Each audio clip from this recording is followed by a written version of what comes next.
Hi, Melinda here with Get Off My Lawn Please. It's Vickie Wednesday. Please watch our video. Thanks.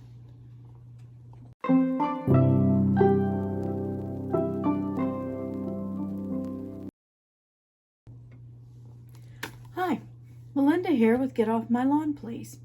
Please subscribe to my channel, like my videos, share my videos, comment below, and click the little notification bell. It's free. And actually, this is Vickie, read from Vickie Wednesdays.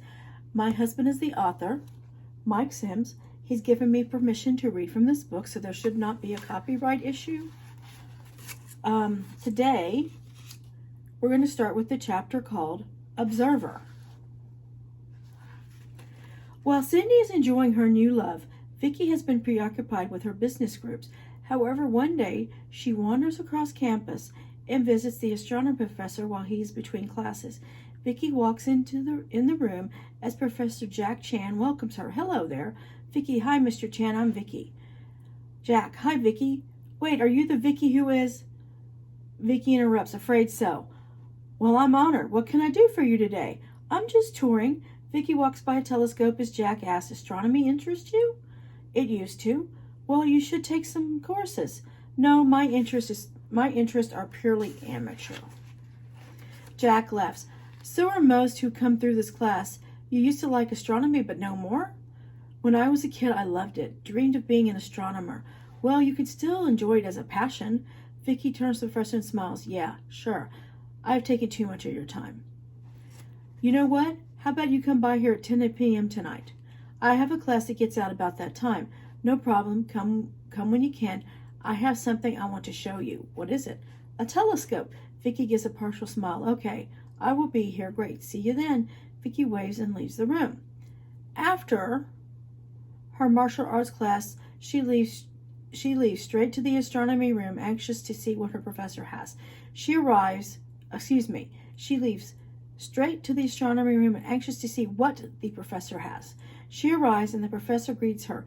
Vickie, welcome. Follow me. Vickie follows him through a door at the front of the class. They go down a small highway to a spiral staircase. Jack reaches the top and unlocks the door to the roof. They then turn around and there is a small observatory.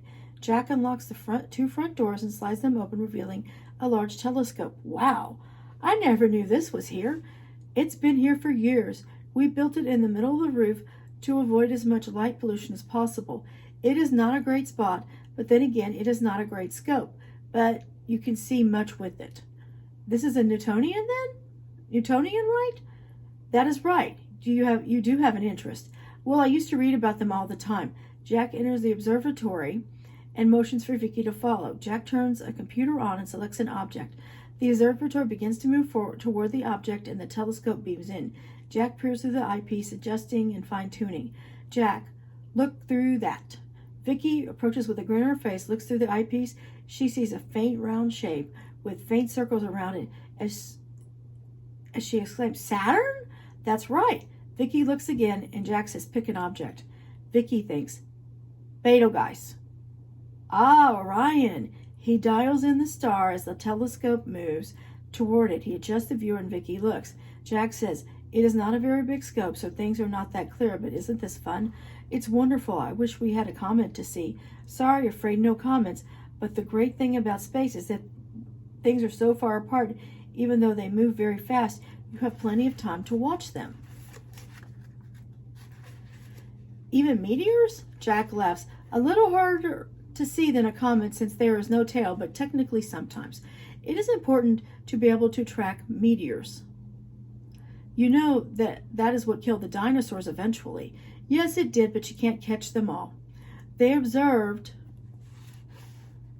a few more galactic objects. Vickie, well, thank you for showing me this. I have taken up too much of your time. Nonsense. I practically live in this observatory. Anytime the weather is good and you want to star watch with me, feel free. I will, and thank you again. This means a lot to me. No problem. One observer can always tell another. Vickie's about to leave, but she stops and asks, was there some star not long ago that glowed bluish-greenish? Jack thinks, no, there was not that I know of. Did you see one? Yeah, just for a short bit. Maybe you saw a UFO. I don't know about that. Well, I've not personally seen one, but I can tell you keep your mind open. You never know. Vickie laughs. Okay, well, have a good night. Good night. Vickie leaves as the professor engulfs himself in staring through his telescope. The days seem to be stable and predictable as Vickie arrives in her room to see Lisa sitting there. Vickie, hi Lisa, waiting for Cindy? Lisa, actually waiting for you. Vickie sits down. Okay, I'm here. Cindy and I have been talking for a while now, and she could not bring herself to talk to you. Vickie stands up and looks at Cindy's stuff. She wants to move in with you. Lisa takes a deep breath. Yes, I'm sorry. Vickie sits down next to Lisa and she smiles at Lisa. I'm happy for both of you. Really? You're not upset? Not at all. I will help you move her. Let me go and tell her. Thanks, Vickie. Vickie stands up and smiles at Lisa leaves. The smile leaves Vickie's face as she sits on her own bed and lays down staring at the ceiling. A few minutes later, Lisa bursts into the room with some boxes and Cindy slowly walks in. Hi, Vic. Vickie stands up. Hi, Cindy. Let me help you. Cindy, thank you. Lisa, hey, you have a lot of crap here, Cindy. Cindy smiles at Vickie returns the smile. I know, I'm a hoarder. Then they all begin the process of carrying items down to Lisa's dorm room where they have the two final small boxes as Lisa leaves her room. Cindy stops, puts the boxes down near the doors. Vickie stares on. Cindy runs over and hugs Vickie, crying, I love you, Vickie. Vickie, you are just 2 stories down. Cindy, silly, you know what I mean. Vickie, I know, I love you too. Cindy stands in front of Vickie with a smile, shadowed by sadness and tears on her face. Vickie wipes the tears from Cindy's face and gives her a kiss. Cindy holds her hand over her mouth as if a waterfall is being held back by tears. Vickie smiles. See you around, Cin. Cindy smiles, crying and shaking her head, yes, choked up. Cindy grabs her box and takes one last look at Vickie. As Vickie walks over to the door and Cindy watches Cindy walking down the hallway, she closes the door. It is late at night and Vickie can't sleep, staring at Cindy's side of the room. Vickie gets dressed and wanders out. She makes it to the main campus building and looks to the top. Chan is looking through his telescope as usual, and Vickie walks up to the observatory. Chan, Miss Newsom, good to see you again. Up late tonight? Vickie, couldn't sleep and I thought I would check on you. Chan motions her to enter the observatory as she does and sits down in an extra chair. What is keeping you up late? UFOs? Vickie, no, my roommate moved out. I think that happens a lot. It does, but she was here with me from year 1. She met a nice girl and they are serious about each other. Oh, I see. I guess it is lonely in there now. Yeah, I miss her whiny talks. You really don't get lonely out here? Nah, I have myself to keep me company. What better company could I ask for? Vickie laughs. I guess so. What are you looking at tonight? Looking at one of the stars of Pleiades. Ah, the 7 sisters. That's right. You know there are cultures that believe we came from there. Well, that is ridiculous. The stars are not even close to each other. They just look close from our vantage point. How could anything reach here from there? Chan laughs. You would make a good astronomer. That is correct, but it's not ridiculous. People need myths. Lies are important. Chan looks at her. Yes, they are. You see, myths keep us moving forward. Belief is a powerful, creative force. Beliefs become perception, and that becomes reality. How can someone merely believe becoming reality? I mean, I know that works in business, but in nature, especially in nature, you see there is an experiment in which light is divided into 2. Same light, same source, but one of those lights are observed and the other not. They can actually measure a change in the 2 lights. Vickie looked confused. How? Because observation can change things. It is actually a principle in physics. Vickie laughs. I'm sorry, but you have lost me. What happens when you see something? What takes place in your head? The light is received in my eyes and is transmitted as an electrical signal to my brain. Correct. Your brain interprets electrical signals and makes a visual picture of it as seen from your eyes. Your mind thinks it is seeing everything as the eye sees it, but it is only perception. Perception, which your mind interprets as reality. Energy is used to give you a perception. Your mind invents the reality of it.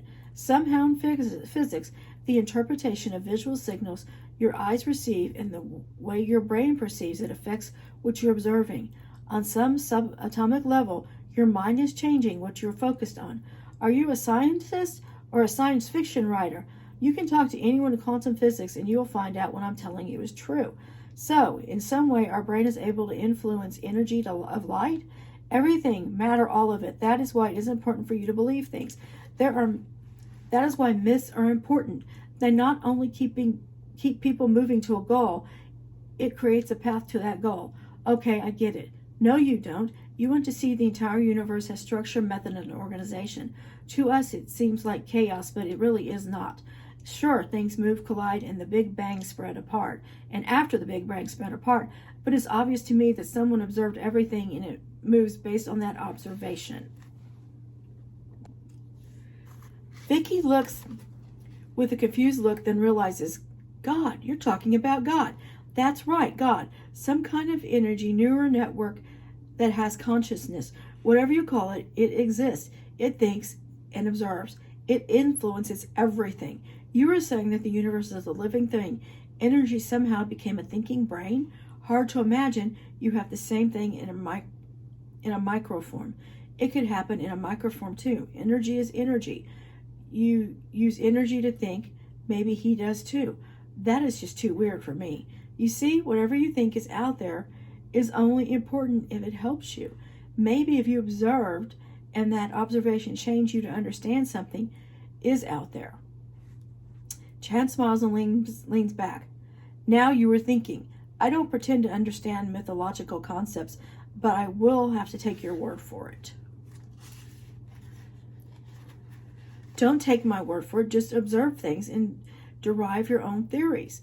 When you find a theory that works for you, believe in it. In the end, that is all we really have, beliefs. What do we really know? Vickie stands. Well, that is a lot to think about. I think I'm ready for bed now. Chan laughs. Better than a sleeping pill, right? No, you're not boring. It really helps me to sit here and listen to your observations. You see, observations do change things. Vickie smiles. Indeed they do. Good night, wizard. Good night, Valkyrie. Vickie turns around from leaving. Excuse me? You are a Valkyrie, mythological woman who takes the worthy people to Valhalla. That is what I observed about you. If only I knew where Valhalla is.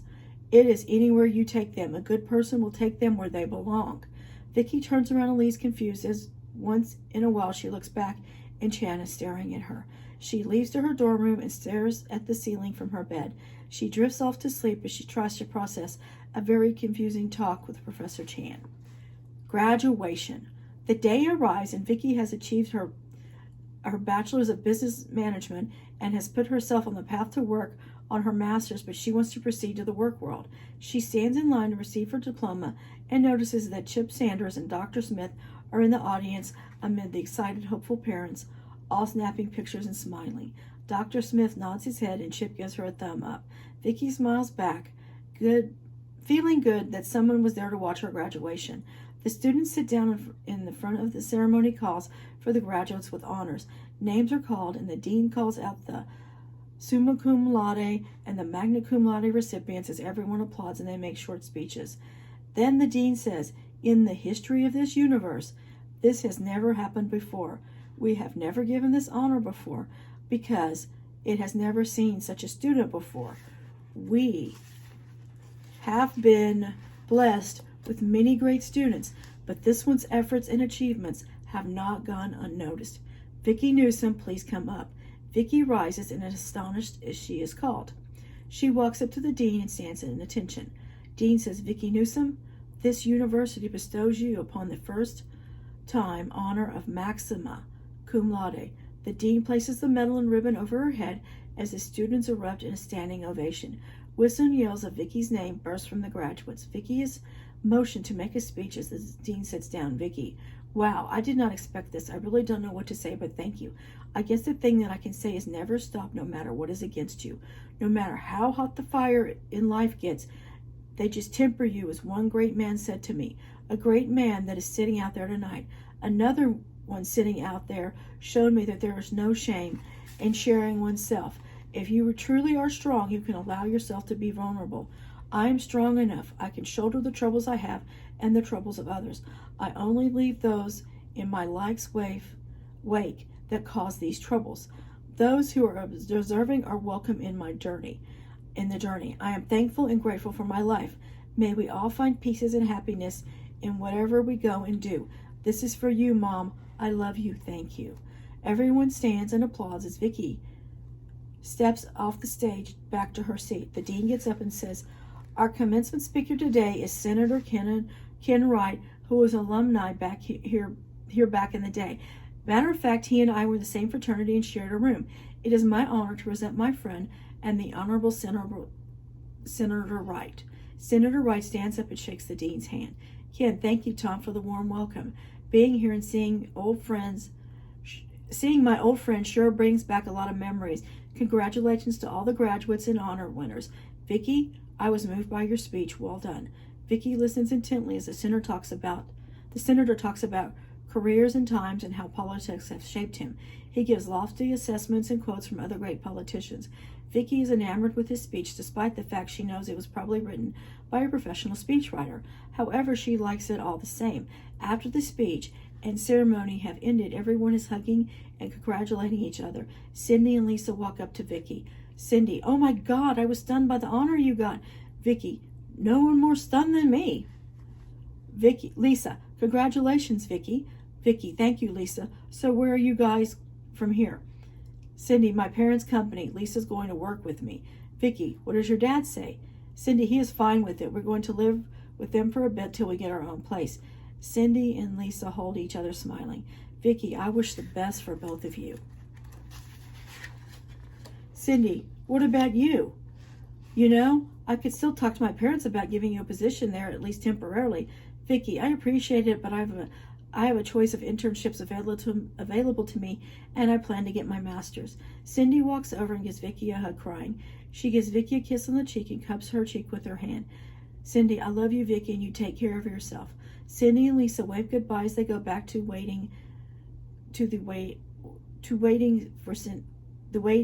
Cindy's parents that are waiting. Sorry. Vickie waves at Cindy's parents and they wave back. Then Dr. Smith walks over and shakes Vickie's hand. Smith, congratulations, Vickie. Not sure the world is ready for you. Vickie, thank you for helping me back in high school.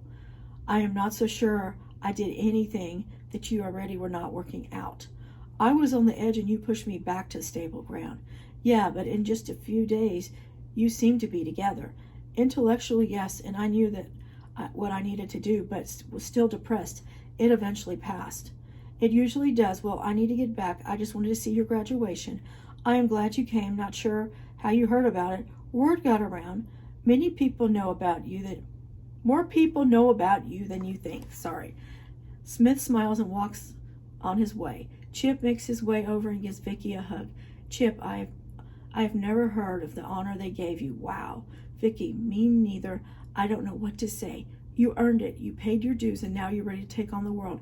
Thank you for being here, and for helping me my last year in high school.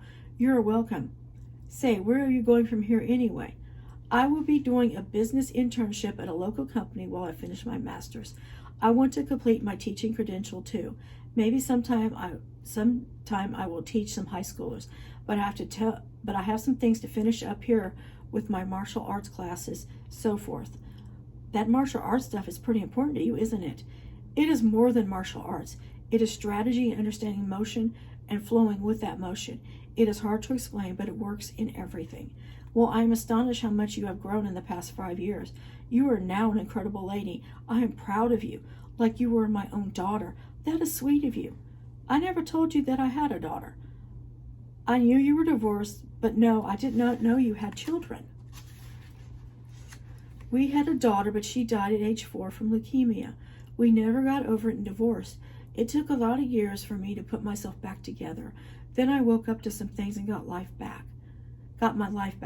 That is why I like being a motivational speaker. But when I saw you broken up, I saw my daughter. Silly, I know, but in a way helping you was like getting to experience having a daughter who grew up. No, not silly at all. She hugs him for a long time. Thank you for being a dad to me. Chip gets choked up. You're welcome. Well, I better go. Yeah, I have some people to go see too. Keep in touch. They hug as Vickie says, I will. Everyone begins to disband as a few students visit with Vickie as she makes her way through. Vickie has found a small apartment nearby that is just a bus ride to a possible intern job she is thinking about and close to the school and the martial arts gym so she can finish her master's in martial arts training. It is a quaint efficiency apartment on the 3rd floor with a little balcony that looks straight at the university in the distance. A mere bicycle ride over. She can even see the observatory on the campus building which helps her to think at night.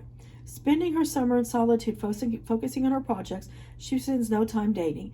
Then the offers pour in from companies for positions, having heard of her honors. She has some money and has a vested part to grow. She spends little and saves much. She finds herself spending more and more time at the local bookstore, finding new adventures to read about. She is not much on science fiction or romance novels, but particularly likes nonfiction stories of struggle and triumph. She reads them almost like religious tracts, studying them and figuring out the dynamics of each person's situation. This is her life for part of the summer. She eventually settles on a job that intrigues her and the interview goes well. She is hired, and on Monday she starts. She goes shopping for business appropriate dresses to carry her for a while. She is ready, set and ready to go, ready to start her adventure in life, with only the rest of the week and the weekend to relax before it all starts. Okay, now I'm going to stop here. Our next video looks like it possibly could be the last. We'll have to see.